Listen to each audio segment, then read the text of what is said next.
Let's go Dolphins! A major upheaval may be underway in Miami, and what I've just discovered could completely change the future of the Dolphins. We're talking about behind-the-scenes power struggles, hard truths from the front office, and some shocking possibilities that no one is prepared for, but you need to be. This goes far beyond wins and losses. It's about the very identity of the Miami Dolphins, and who really controls it. Before proceeding, if you're a diehard Dolphins fan who's followed the team through all the tough times, the disappointments, the false hopes, then hit the like button right now. Show the algorithm what it means to bleed aqua and orange. And hey, let's set the comments section on fire. Right, go Dolphins! Let's reclaim the AFC, if you believe this team still has time to rewrite history. Because what I'm about to tell you could be the start of the biggest rebuilding Miami has seen in a decade, or the beginning of something even more dangerous, doing absolutely nothing. Now let's get into it. What's happening in Miami isn't just a few small tweaks, it might be the beginning of a franchise-altering reset. After the departure of longtime GM Chris Greer, owner Stephen Ross handed the keys,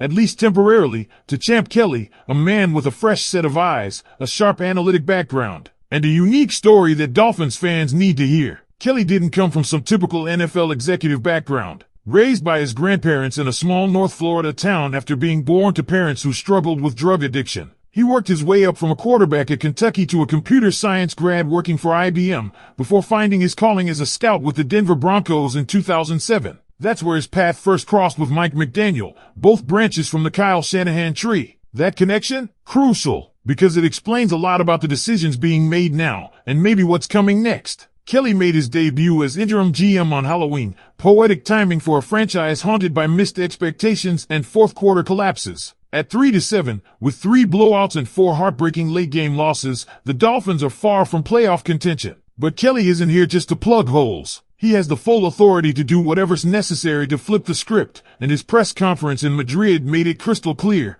No one is safe. Everyone is under evaluation, myself included, Kelly said, setting the tone immediately. Executive coaches and players all depend on the franchise turning the season around. That means you, Mike. That means you, Tua. That means every man wearing aqua and orange right now. Kelly's first major move? Trading Jalen Phillips to the Philadelphia Eagles for a 2026 third-round pick. It raised eyebrows. Phillips is undeniably talented when healthy, but that's just the problem, when healthy. Kelly's approach is brutally pragmatic. He's not chasing potential. He's building a foundation that can withstand the chaos of an NFL season, something Miami's roster hasn't done well in years. Here's the kicker. Kelly's not planning on using free agency as a fix-all. He knows that route is expensive and unreliable. He made it clear. The Dolphins must rebuild through the draft. But here's the harsh truth. Miami hasn't been good at drafting. Yes, there are a few hits. Jalen Waddle is solid. Jalen Phillips, again, when healthy,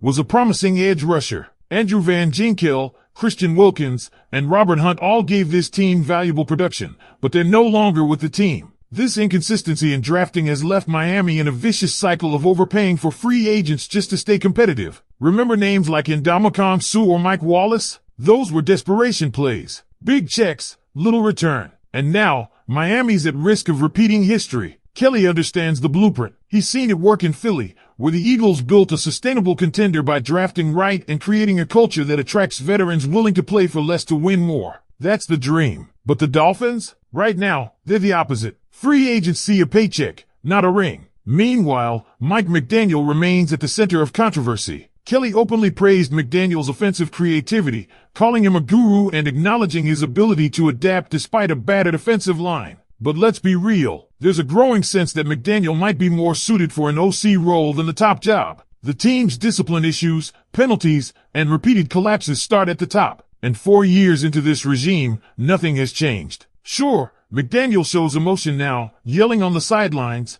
but is it too little, too late? Has the friendly, player-first coaching style run its course? Fans are starting to ask if it's time for a tougher voice, a new direction, someone who can build a true winning culture. Kelly isn't tipping his hand on McDaniel's future, but the writing might already be on the wall. Remember, he wasn't hired just to fill in. He's got ties to McDaniel, sure, but he also has the owner's trust, and maybe a mandate to do what needs to be done if things don't turn around fast. Let's not forget, Kelly also hinted at something wild. NFL insider Dan Graziano recently floated a Kyler Murray for Tua Tagovailoa 1-for-1 trade scenario. It's just talk for now, but even the fact that it's being discussed speaks volumes. Tua has had moments of brilliance, but questions still linger about his durability, decision-making, and ability to elevate the team when it matters most. And if you're thinking Miami might tank for a QB in this upcoming draft, think again. According to some execs, this isn't the year. One GM even told Alan Puper there are only 2 real quarterbacks in the upcoming class worth considering,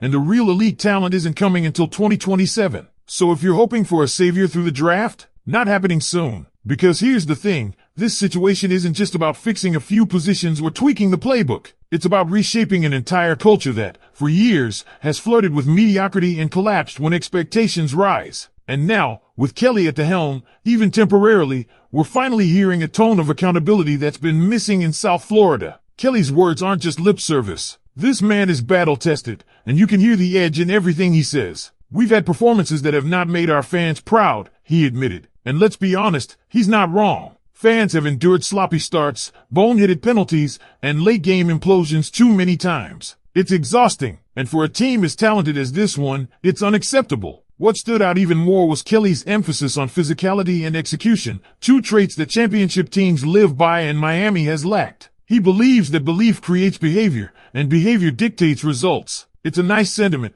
but that belief has to start with action. And so far, Kelly is doing more than talking. Since taking over, he's already elevated tight end Greg Dulcich and cornerback Juju Brents, 2 players who weren't just thrown on the depth chart but are now carving out real roles. That's what vision looks like. But again, Kelly's hands are tied until the offseason. No trades, no draft picks. He can only work the waiver wire and send a message. Every move he makes between now and Week 18 is a glimpse into how he evaluates talent and builds depth, especially on a roster that's consistently failed to survive the grind of an NFL season. And here's where things get even more layered. Kelly's own job is on the line. He wasn't promised anything beyond this season, but he's acting like a man who plans to be in Miami long term, and that alone says something. If you're Stephen Ross, and you see a guy who's already making tough decisions, holding people accountable, and finding value in overlooked players, how do you not at least consider removing the interim tag? Meanwhile, let's revisit the topic of Mike Mcdaniel, because this is where the controversy deepens. There are Dolphins fans who love him. They love the personality, the brainy offensive designs,